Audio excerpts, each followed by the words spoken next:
नमस्कार, किसान समाचार में आपका स्वागत है। मैं हूं रेशमा के साथ। आइए नजर डालते हैं इस वक्त की हेडलाइंस पर। ग्लोबल मिलेट सम्मेलन के दौरान गयाना, सूरीनाम, जाम्बिया, मॉरिशस व श्रीलंका के मंत्रियों से केंद्रीय कृषि मंत्री नरेंद्र सिंह तोमर की द्विपक्षीय बैठक। संयुक्त राष्ट्र के विश्व खाद्य कार्यक्रम और भारत सरकार के बीच सहयोग के लिए MOU पर हस्ताक्षर।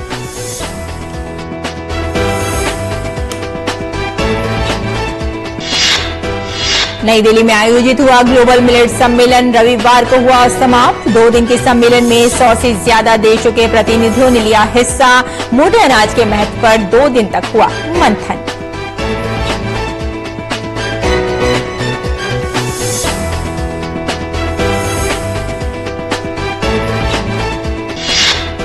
कृषि उत्पादों के निर्यात के लिए प्रस्तावित बहुराज्यिक सहकारी संस्थाओं से देश में किसानों की आर्थिक स्थिति होगी बेहतर। गुजरात के जूनागढ़ में नवनिर्मित APSC किसान भवन का उद्घाटन करते हुए केंद्रीय मंत्री अमित शाह प्राकृतिक खेती को बताया भविष्य की खेती।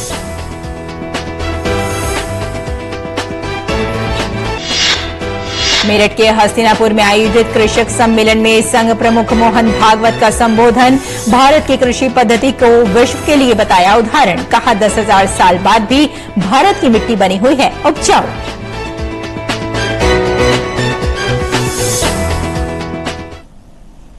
और अब समाचारों पर विस्तार से नजर डालते हैं।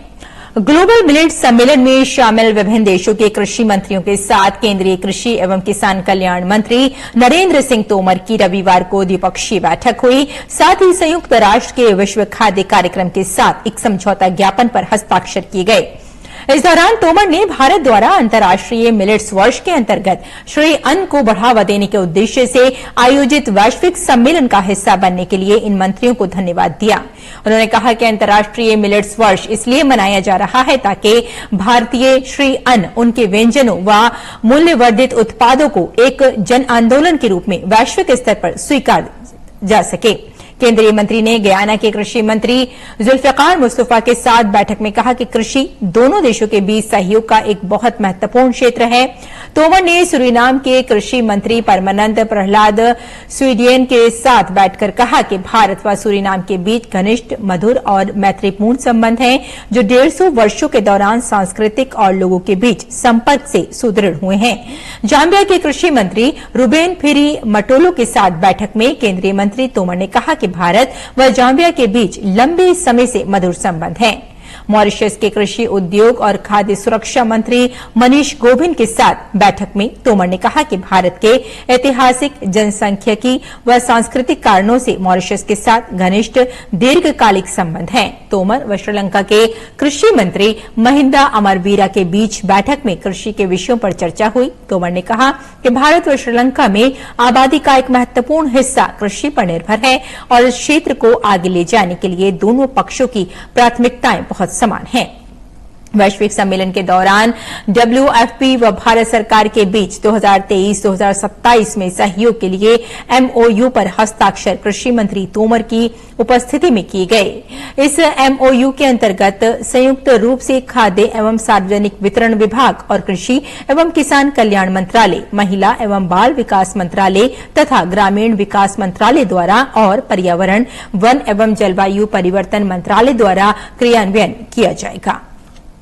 आगे बढ़ते हैं। नई दिल्ली में आयोजित ग्लोबल मिलेट सम्मेलन आज खत्म हो गया। 2 दिन के इस सम्मेलन में कल पीएम मोदी ने शिरकत की थी तो 100 से ज्यादा देशों के प्रतिनिधियों ने हिस्सा लिया था। मोटे अनाज के महत्व पर 2 दिन तक मंथन हुआ और इसे आगे बढ़ावा देने पर कैसे काम किया जाए, इस विषय पर एक खाका भी तैयार किया गया।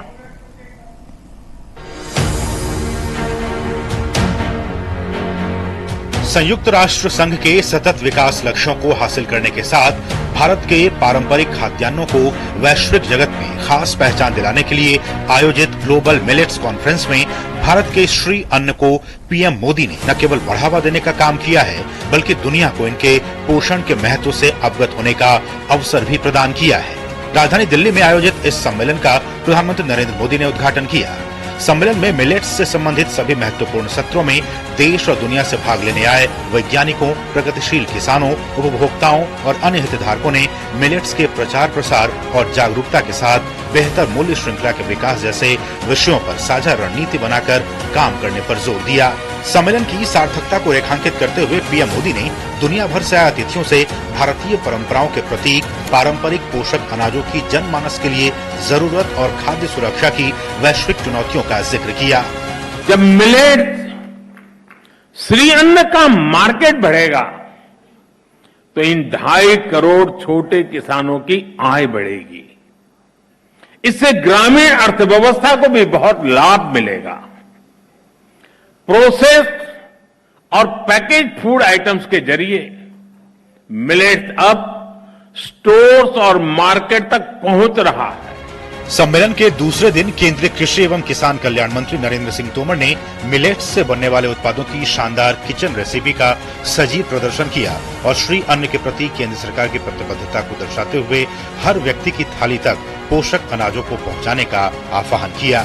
इस अवसर पर जो एग्जीबिशन लगाई गई है, उस एग्जीबिशन को कॉन्फ्रेंस में भाग लेने वाले लोगों ने तो देखा ही, लेकिन हम लोगों ने ये व्यवस्था की थी कि मिलेट्स से बने उत्पाद और सामने बनते हुए उत्पाद उनको लोग प्रत्यक्ष देखें। इसलिए ये हमारा मिलेट्स का उत्पाद बनाने वाला स्टॉल भी लगाया है। इस सम्मेलन में मिलेट्स से जुड़े विशेषज्ञों और दुनिया भर से आए जानकारों ने हिस्सा लिया और पीएम मोदी द्वारा शुरू किए गए मिलेट्स इनिशिएटिव की तारीफ की। करीब 150 से ज्यादा स्टार्टअप आए हुए हैं और ये सारे के सारे स्टार्टअप जो है वो श्री अन्न के द्वारा अलग अलग उत्पाद बनाने की दिशा में कार्य कर रहे हैं। यहाँ पर जो है ज्वार, बाजरा, सावा, कोदो, कुटकी, रागी, कंगनी, इन सबसे बने हुए नाश्ते के इतने आइटम, चाहे वो आप पोहा बनाना चाहें, चाहे दलिया बनाना चाहें, चाहे उपमा बनाना चाहें, सभी श्री अन्न के द्वारा उत्पादित हैं। This conference is beneficial because it's not only for the Indian, it's now at the global stage. Millet is a drought resistant crop. तो एक ट्रेडिशनल किसान सोचता है कि भाई मिलेट्स को उगाने से क्या मिलेगा। अब होता है कि मिलेट्स को उगाने से हम बहुत कुछ कर सकते हैं। तो ये एक जो अवसर है वो अवसर प्रदान करने का और उसकी जागरूकता बढ़ाने के लिए इस तरह के एग्जीबिशन एक तरह का एक बहुत अच्छा प्लेटफॉर्म है। जलवायु परिवर्तन के लिए ये फसलें बड़ी अनुकूल हैं। इनको बोलते हैं क्लाइमेट रिसेलिएंट क्रॉप्स। तो जितने मिलेट की फसलें हैं ये क्लाइमेट रिसेलिएंट है और इनको अगर हम खेती में आगे बढ़ावा देंगे और हमारा जितना भी प्रोडक्शन उत्पादन बढ़ करके सामने आएगा, हमारे किसानों को भी फायदा मिलेगा। भारत के ही एफर्ट्स की वजह से यूनाइटेड नेशंस ने इंटरनेशनल ईयर ऑफ मिलेट्स की घोषणा की है। तो स्वाभाविक है कि अगर हम ये स्टैंडर्ड्स निकालते हैं तो पूरा विश्व भारत की तरफ इन स्टैंडर्ड्स की तरफ देख रहा था और इन स्टैंडर्ड्स से इनफैक्ट मिलेट्स का जब हम एक्सपोर्ट करेंगे बाकी देशों में और उस स्टैंडर्ड के हिसाब से होगा तो उसकी मान्यता जो है वो और बढ़ती है। पास जो टेक्नोलॉजी है आईआईटी का not for profit inter governmental organisation है हम लोग, तो हमारा जो आता है मुफ्त में ही आता है फार्मर के लिए। एंड वी वांट टू सी कि वो जो प्रोडक्ट है हमारे पास 20 इयर्स रिसर्च के बाद निकला हुआ ताकि इंडिया भी वो अडॉप्ट कर ले, यहाँ भी हम रोल आउट कर सके। Indian government is in terms of improving the use of millets, especially for me, is on terms of health security, because I've seen a lot of, I learned a lot of things in terms of contribution of millets. Shri अन्न को बढ़ावा देने के लिए आयोजित इस अंतर्राष्ट्रीय महोत्सव में भाग लेने आए देश भर के स्टार्टअप उद्यमियों और प्रगतिशील किसानों ने भी यहाँ आकर खुशी जताई। This is the right initiative at right time. The whole world is going to follow this model. Millets products ये हमारे पास रागी है, बकवीट है, बाजरा है और ज्वार है, लिटिल मिलेट्स है या कोडो मिलेट्स हैं, इनके हम स्नैक्स बना रहे हैं।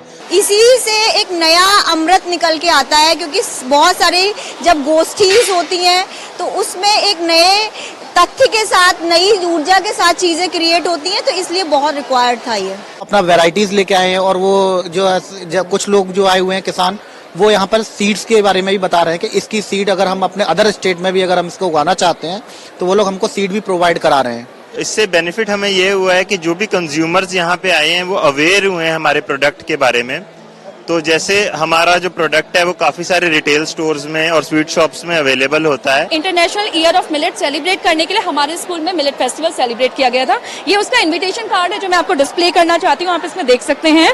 International year of millets and NK Bagrodia global school, we have prepared it. 2023 में इंटरनेशनल मिलेट मना रहे हैं, उसका जो अवेयरनेस और गवर्नमेंट पॉलिसी जो चेंज हुआ है, 47% अपना जो ग्रोथ है वो हो गया है और ये डेली से डेली बढ़ते जा रहा है। यहाँ मैंने पोर्सो देखा और बार्नयार्ड, ये सब नया था मेरे लिए क्योंकि मैंने ये नाम भी नहीं सुने थे इनके बारे में और मैंने अभी लिए हैं वो सब कि इस एंड हम बहुत ही इनोवेटिव प्रोडक्ट्स लेके women entrepreneurs have come in this industry. आपको ब्रेकफास्ट से लेके डिजर्ट तक सारे ही मिलेट प्रोडक्ट्स मिलेंगे जो वुमेन एंटरप्रेन्योर्स ने डेवलप करके वो सेल कर रहे हैं अभी इस मार्केट में।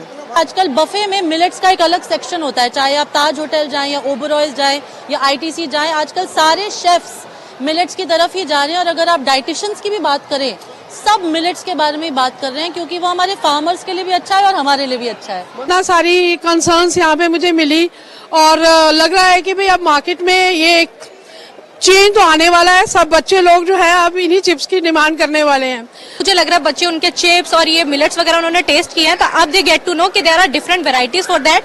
अब वो सिर्फ बाजरे की रोटी के लिए नहीं, उनके पास और भी वेराइटीज है, वो उनको भी खा के उसकी बेनिफिट्स ले सकते हैं। तो दैट आई फील दैट जो हमारा मोटा अनाज है क्लाइमेट फ्रेंडली है, डायबिटिक फ्रेंडली है, हाई न्यूट्रिशनल वैल्यूज है इसके अंदर सारी, तो ये बहुत ही अच्छा एक प्रोडक्ट है और कल से हमारा रिस्पांस यहाँ बहुत अच्छा आ रहा है जो हमने यहाँ पे लगाया हुआ है। हमारे यहाँ बाजरा बहुत उगता है राजस्थान में, तो हमने बाजरे से बिस्किट्स बनाने स्टार्ट किए। 60-70 ट्रायल्स के बाद में we found one good recipe कि जिससे टेस्टी बाजरा कुकीज बन सके और उसमें हम 3-4 वैरायटी बना रहे हैं बच्चों के लिए, बड़ों के लिए। ये सेक्टर में आने जो लोग हैं उनके हम ये रेकमेंड करता है क्योंकि इधर हैदराबाद में IIMR है, वो उधर इंक्यूबेट करके आप ले सकता है और गवर्नमेंट ऑफ इंडिया के लिए बहुत प्रयोजन भी है। जो बाजरा है जिसको हम सोचते थे कि अच्छा नहीं है हमारे लिए, बच्चे बर्गर पिज्जाज इन सब पे अट्रैक्टेड थे, आज इन सब बच्चों ने जाना है कि बाजरे से बनी हुई कितनी सारी चीजें हैं जो हमें अपनी डाइट में डालनी चाहिए। ये 50% से कम है तो इसको लो GI बोलते हैं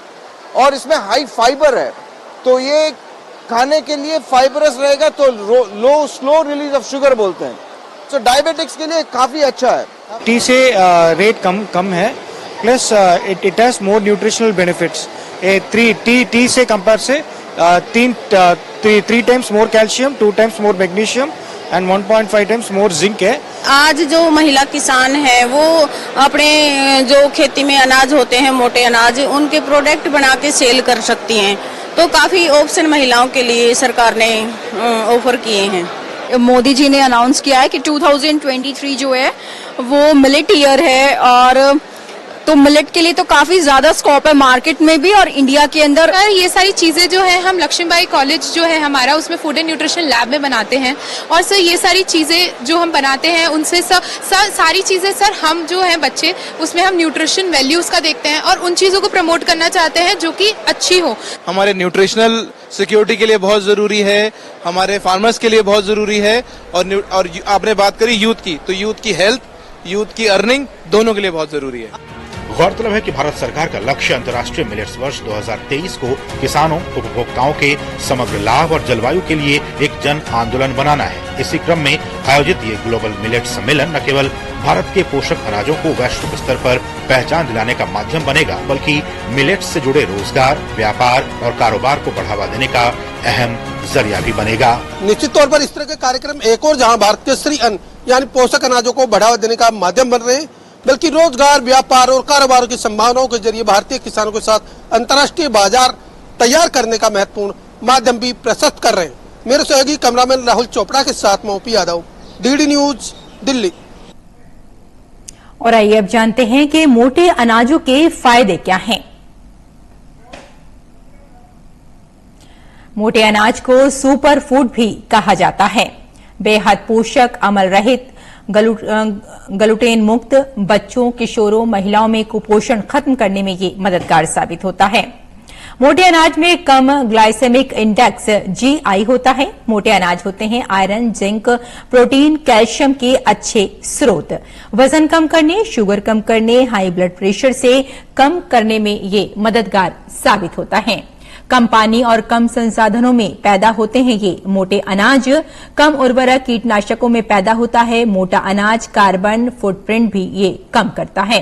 मोटे अनाज से स्थायी खेती और फसल विविधीकरण को फायदा पहुंचता है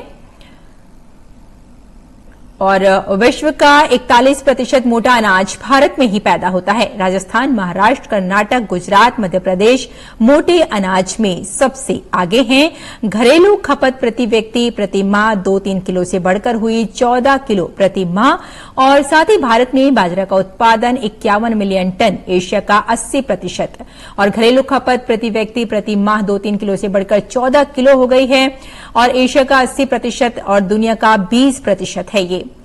और दुनिया में बाजरे की औसत उपज 1229 किलोग्राम हेक्टेयर, भारत में 1239 किलोग्राम हेक्टेयर। भारत में मोटा अनाज मुख्य रूप से है खरीफ की फसल।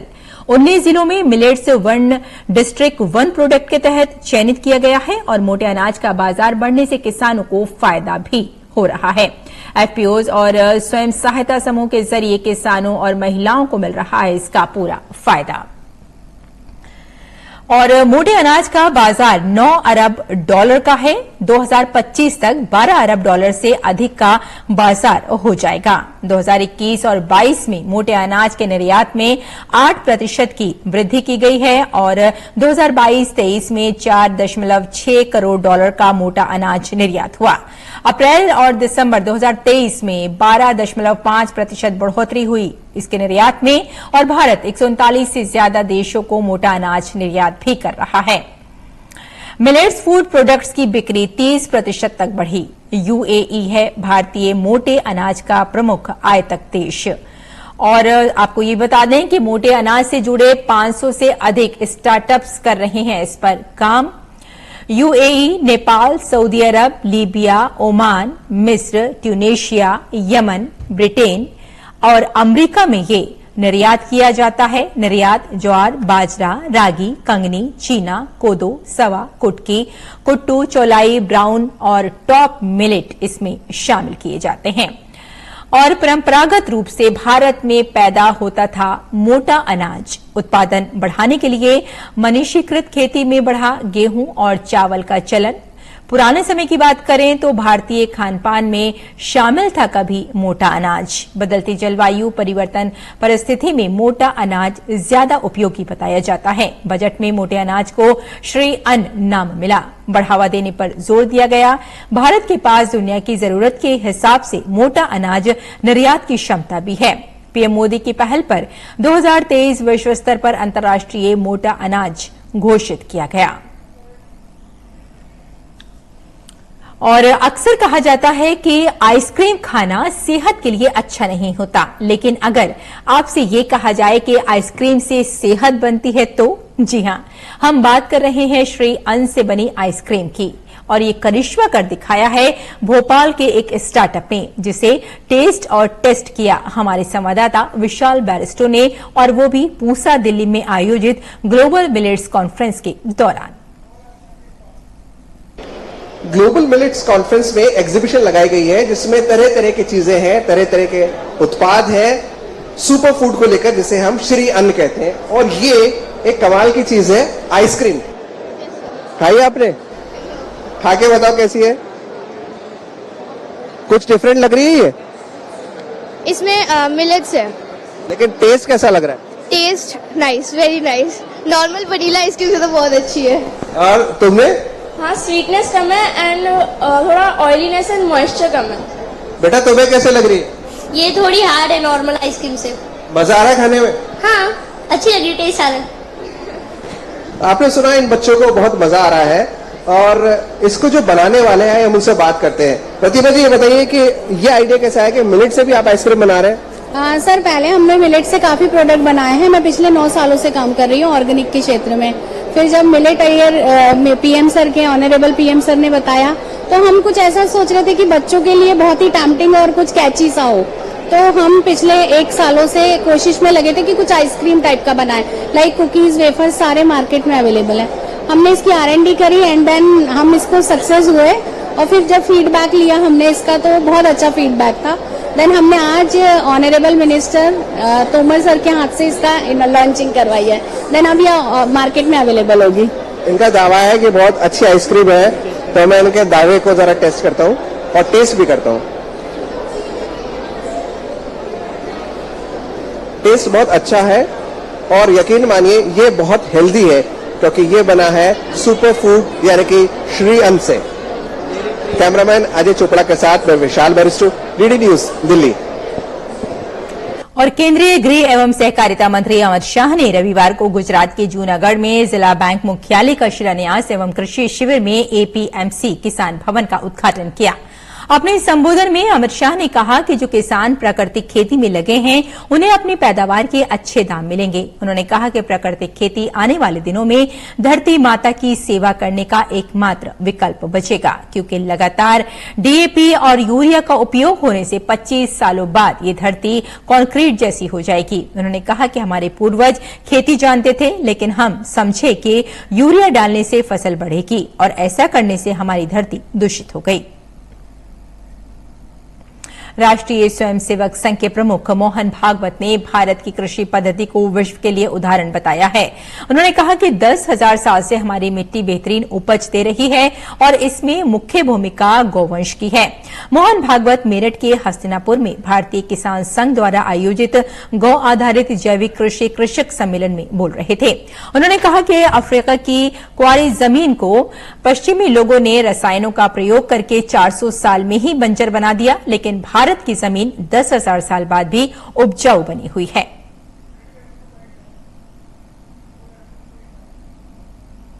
खेती की तात्कालिक उपज बढ़ाकर, अनाप शनाप बढ़ाकर अन्न को, जल को, भूमि को, वायु को, मनुष्यों के शरीर को विषयुक्त बनाने वाले तंत्र का लंबा अनुभव हम ले चुके। उसके नुकसान हमारे साक्षात है और उससे भी लंबा। आगे बढ़ते हैं। राष्ट्रपति द्रौपदी मुर्मू ने रविवार को लक्षद्वीप के कवरत्ती में महिला स्वयं सहायता समूह के सदस्यों के साथ बातचीत की। राष्ट्रपति ने कहा कि महिलाओं को स्वयं को अपने परिवार के कल्याण के लिए समर्पित करते हुए अपने स्वास्थ्य और वित्तीय स्थिति का भी पर्याप्त ध्यान रखना चाहिए। उन्होंने महिलाओं से अपने बच्चों को लैंगिक भेदभाव के बिना अच्छी शिक्षा उपलब्ध कराने का आह्वान भी किया। उन्होंने कहा कि सभी महिलाओं को उन महिलाओं को अपना आदर्श मानना चाहिए जो जीवन में कठिनाइयों के बावजूद सफल हुई हैं। राष्ट्रपति से बातचीत करने वाली महिला सदस्यों में समुद्री शैवाल खेती, सजावटी मछली पालन, मुर्गी पालन और पोषण वाले पौधों की खेती करने वाली महिलाएं शामिल थीं। एशिया का सबसे बड़ा ट्यूलिप गार्डन पूरी तरह से खिल चुका है, पर्यटकों के स्वागत के लिए तैयार है। केंद्र शासित प्रदेश जम्मू और कश्मीर के श्रीनगर स्थित एशिया का सबसे बड़ा ट्यूलिप गार्डन कल से पर्यटकों के लिए खुल गया है। हर साल यहां लाखों लोग दूर दूर से फूलों का खूबसूरत नजारा देखने के लिए आते हैं। लेफ्टिनेंट गवर्नर मनोज सिन्हा ने उद्घाटन समारोह में भाग लिया और दुनिया भर के लोगों को जम्मू कश्मीर आने और 16 लाख ट्यूलिप फूलों की मंत्रमुग्ध कर देने वाली सुंदरता का आनंद लेने के लिए आमंत्रित किया। उपराज्यपाल ने कहा कि पिछले साल अभूतपूर्व 3.60 लाख पर्यटकों ने ट्यूलिप गार्डन का दौरा किया था।